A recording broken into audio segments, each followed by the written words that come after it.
संपूर्ण रामायण का सार है। महाभारत क्या है? दूसरे का हक को मारना,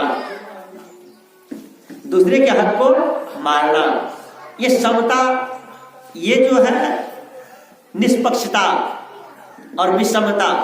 महाभारत विषमता है और रामायण क्या है? समता है। रामायण क्या है? अयोध्या किसकी है? चारों भाई की। माता कैकेयी ने कहा कि मेरे बेटे को राजगद्दी मिलनी चाहिए। राम जी ने कहा कि तुम्हारा हक तुम ले लो, हमारा हक खुद नहीं। कहा क्या राम जी ने? ये पंक्ति ध्यान देने योग्य है। राम जी ने क्या कहा? तेरा तो तेरा है भाई, अब मेरा भी तेरा हो जाए। तेरा तो तेरा है भाई, अब मेरा भी तेरा हो जाए। ये संपूर्ण रामायण का सार है। तेरा तो तेरा है भाई, अब मेरा भी तेरा हो जाए।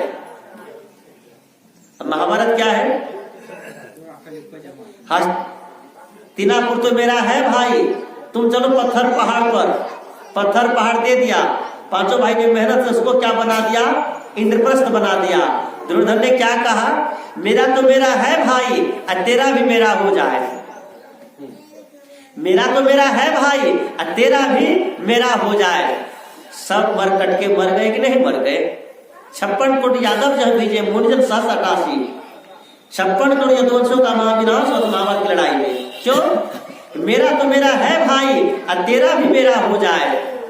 इसको कबीर साहब ने कहा, मोर तोर में जरे जग सारा, अदृक स्वार्थ झूठा अहंकारा। और इसका दुख का मूल कारण क्या है? मोह। तो वह जो समता नहीं रहा, जीवन में समता आ गई तो शांति छिन गई। और मैंने सत्संग का शुरुआत किया था। हमारे जीवन का मुख्य उद्देश्य क्या है? आत्म शांति। और शांति कहाँ प्रकार होगी? जहाँ समता है। सदा शांति रहती है समता के पीछे। समता न रहा करती विषमता के पीछे, विषमता रहा करती है ममता के पीछे। ममता बढ़ाना महामूढ़ता है। सघन संत गुरुजन जो समझा रहे हैं, ये चर्चा भुलाना महामूढ़ता है।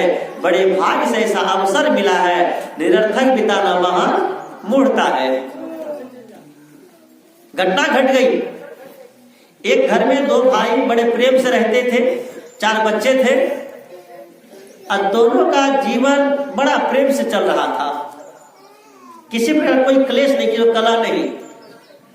देखिए, मैंने चर्चा की ना, समता की मिठाई जब डब्बा से निकल जाता है, मनुष्य का जीवन भी एक डब्बा मान लीजिए। इस जीवन को, इस शरीर को अनेक विद्वानों ने अनेक ढंग से इसका विवरण किया है। किसी ने क्या कहा? एक रंगमंच है, संसार एक रंगमंच है। हम सब उनके क्या है? एक किरदार है, अपने अपने पाठ अदा करने आते हैं। ये रंगमंच है, यहाँ पर हम सब लोग अपना अपना पाठ अदा करने आते हैं। किसी ने कहा यह संसार क्या है? एक हाट है, सब लोग अपना अपना सौदा करने आते हैं। काहुन ने दाम चुकाना, काहुन मूल गवाया। तो दोनों भाई का जीवन बड़ा सुंदर चल रहा था। किस प्रकार राग में इसने कोई टेंशन नहीं था। एक दिन की घटना है, बड़की वाली जो जेठानी थी, इधर आप लोग भाषा बड़की गोतनी कहते हैं, वो कहीं बात चली गई थी। बाद में गन्ना का फसल लगा हुआ था, केतारी।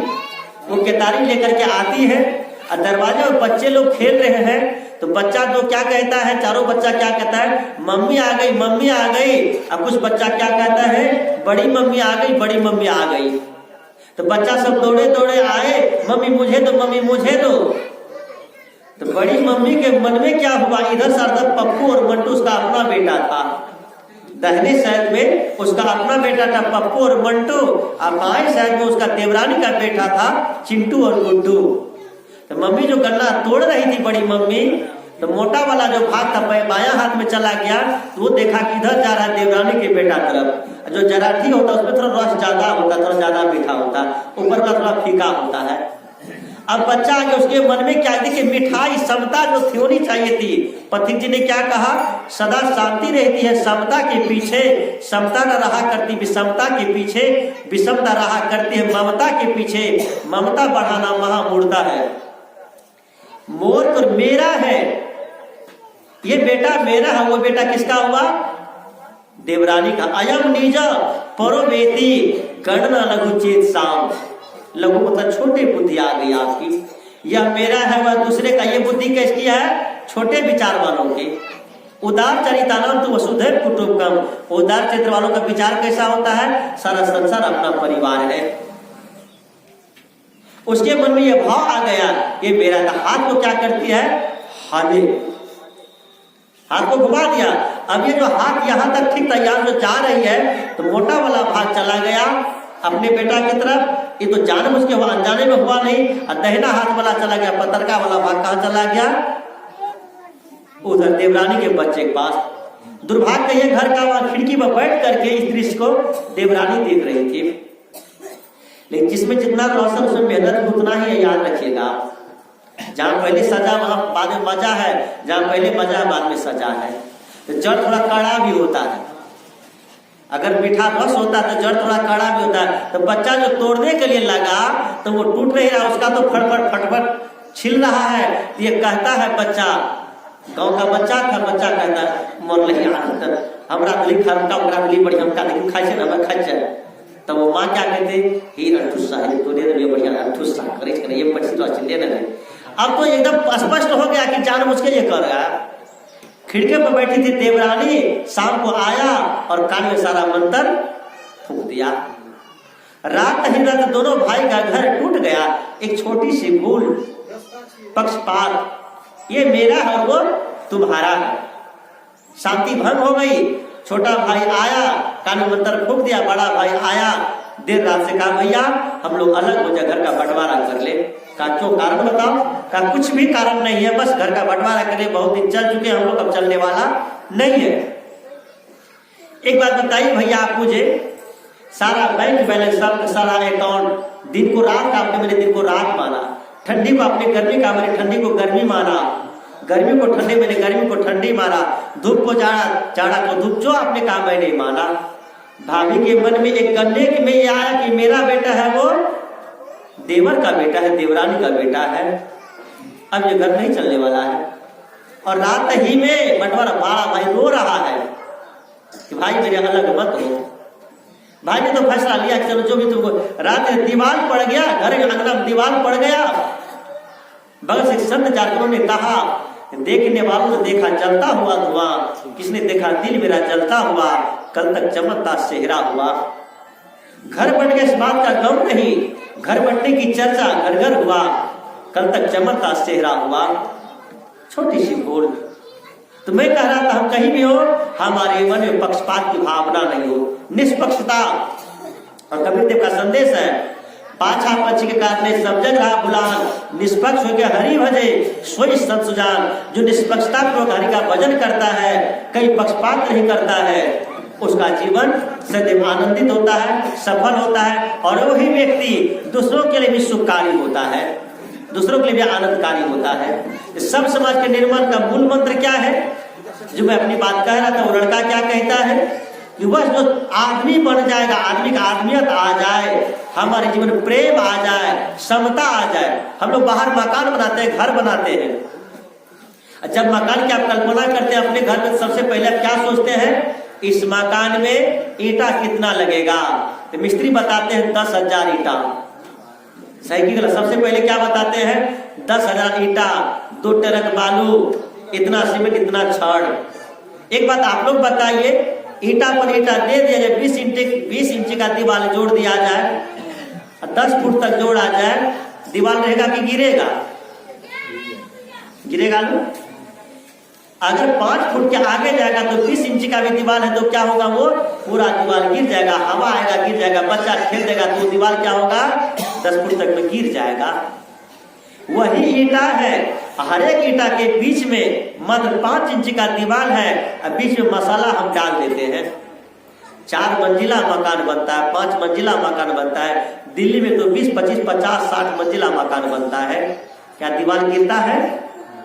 जिस प्रकार हर एक ईंटा के बीच में घर को बरकरार रखने के लिए मसाला लगाया जाता है, उसी प्रकार हम लोगों को भी अपने घर में, उस घर में मसाला का ज्ञान है, मात्रा का ज्ञान है। तो 5 इंच का दीवार तो 4 इंच का मसाला डालेंगे, 5 इंच का मसाला डालेंगे। 10 इंच का दीवार है तो 7 या 8 इंच का मसाला डालेंगे। डेली उसमें पानी डालेंगे तो हमारा मकान मजबूत होगा। उसी प्रकार हमारे अपने परिवार को भी, घर को भी, समाज में मकान को बनाने के लिए हर एक व्यक्ति के बीच में, भाई भाई के बीच में, जन समुदाय के बीच में वह जब प्रेम का मसाला डाला जाएगा तो हमारा भी समाज, हमारा भी घर कभी नहीं टूटेगा। अगर मसाला कमजोर होगा, दीवार कभी जुड़ जाएगा। डालना चाहिए 5 एक का मसाला, डालेंगे 10 का, दीवार तो जोड़ देगा मिस्त्री, लेकिन 2 साल के बाद क्या होगा, ईटा वहां पर, मसाला नीचे से लुढ़क जाएगा। 6ठा साल में क्या होगा, दीवार भी अपना रास्ता छोड़ देगा।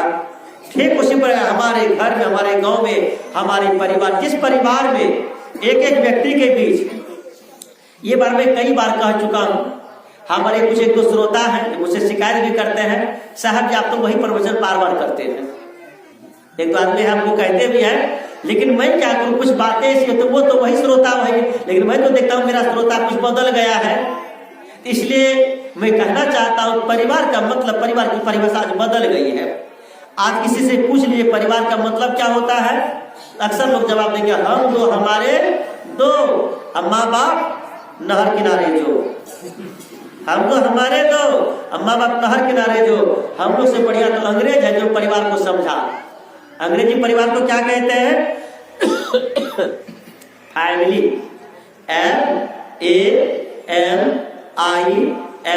FAMILY, जिसका फुल फॉर्म होता है F for father, A for and, M for mother, I for I, L for love, Y for you. Father and mother I love you, father and mother I love you. पिता और माता में तुम्हें प्यार करता हूँ। जिस घर में पिता और माता को प्यार मिले समझना वो परिवार है, जहां पर इसका तिरस्कार हो समझना वो नरक का द्वार है। केवल माता पिता ही नहीं, हमारे गांव, हमारे समाज, जो हमारे आदमी है, हमारे आदमी कौन है, हमारे आदमी कौन है। अगर हम कबीर पढ़ते हैं तो कबीर की निगाह में अगर भगवान राम का भी आए, भगवान राम क्या कहते हैं, सिया राम मैं सब जग जानी, अकर हो जोर जो कर पानी। और क्या कहते हैं, सातवी मोबाई जग देखे, अब मोह देख संग करी लेखे। अगर आप कबीर पंथी हैं तो कबीर साहब क्या कहते हैं, आपका आदमी कौन है, तो कबीर साहब कहते हैं जेते औरत मर्द उपाने सो सब रूप तुम्हारा, जेते औरत मर्द उपाने सो सब रूप तुम्हारा, कबीर पौर अल्लाह राम का सो रूपी हमारा। जेते आत्मा तेते शालिग्राम, बोलन हरा पूछिए पहाड़ सो क्या काम। तब प्रश्न होता है, प्रश्न होना भी चाहिए, बाबा ऐसा करने से काम चलेगा।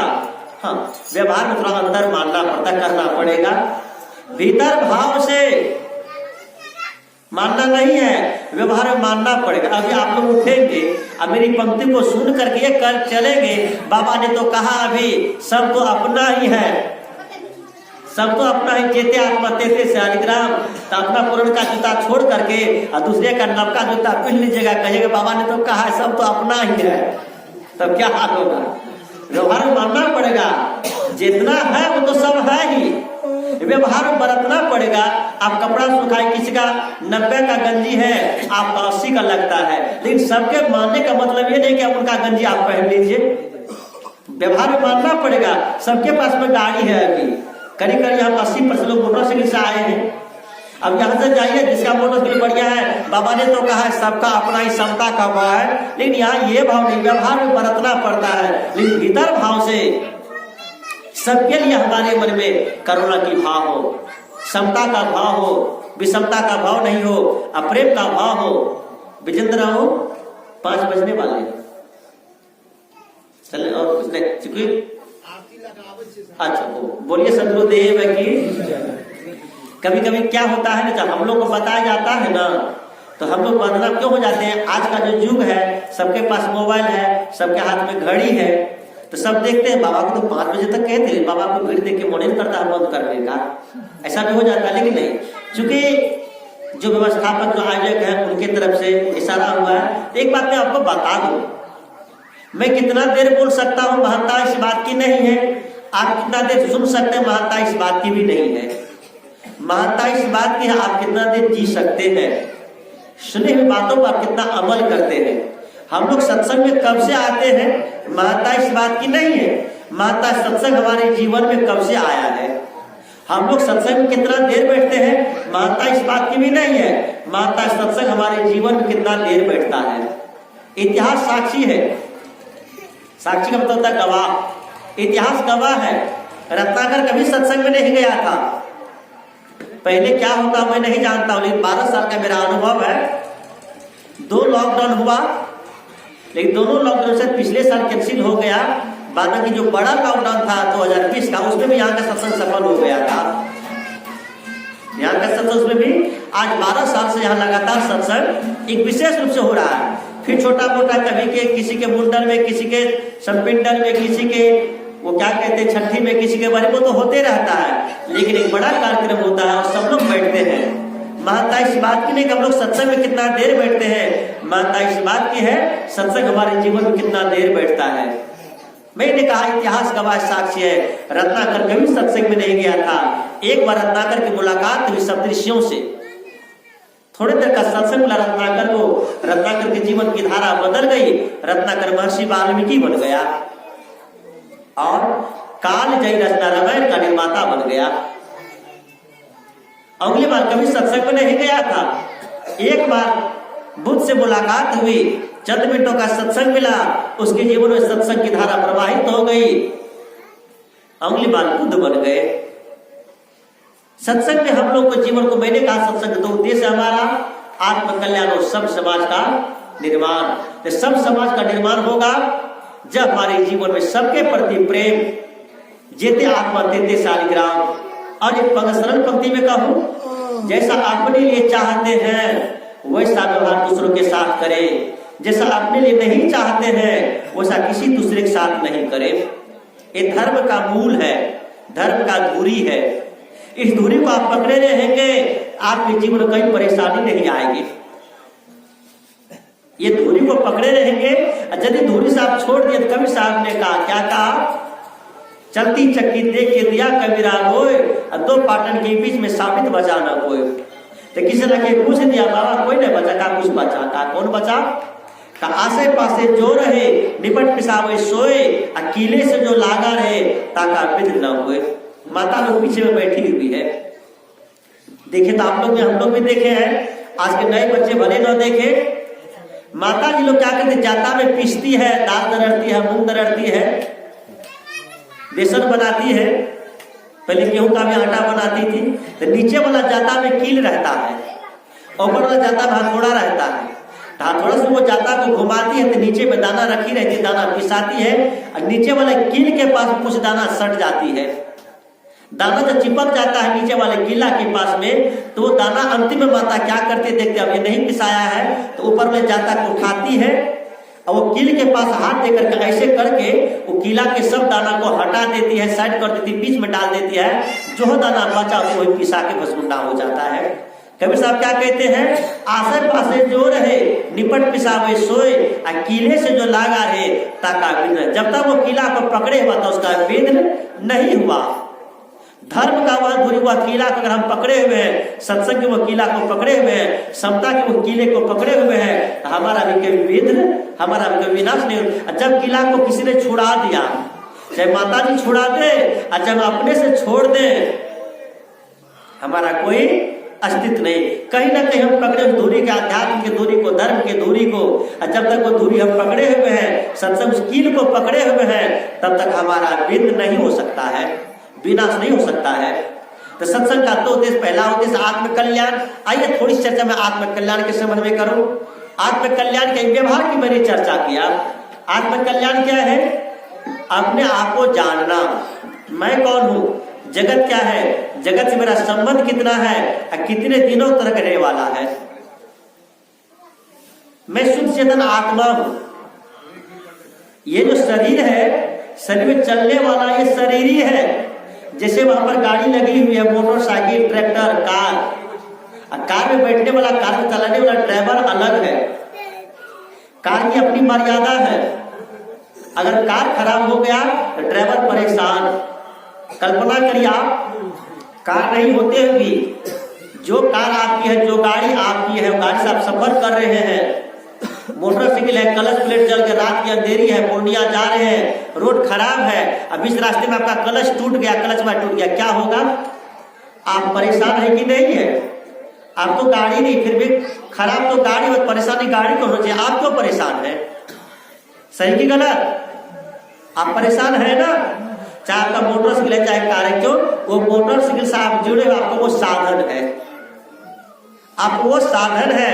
मोटरसाइकिल से आप जुड़े, कार से आप जुड़े हुए, आपका वो सफर करने वाला आपका वो साधन है। अगर वो ठीक तो आप ठीक। कल्पना करिए आज जो कार बार बार खराब होता, परेशान होते, तो कार को आपने बेच दिया, आप नई कार खरीद लिए, नया कार आपको मिल गया, आप कार से जा रहे हैं, उसी कार को जो कार आपने बेचा है किसी दूसरे आदमी को देख रहे हैं, वो आदमी जा रहा है और कार का भयंकर एक्सीडेंट हो गया है। ईमानदारी से बताया, आपको थोड़ी भी ज्यादा परेशानी है?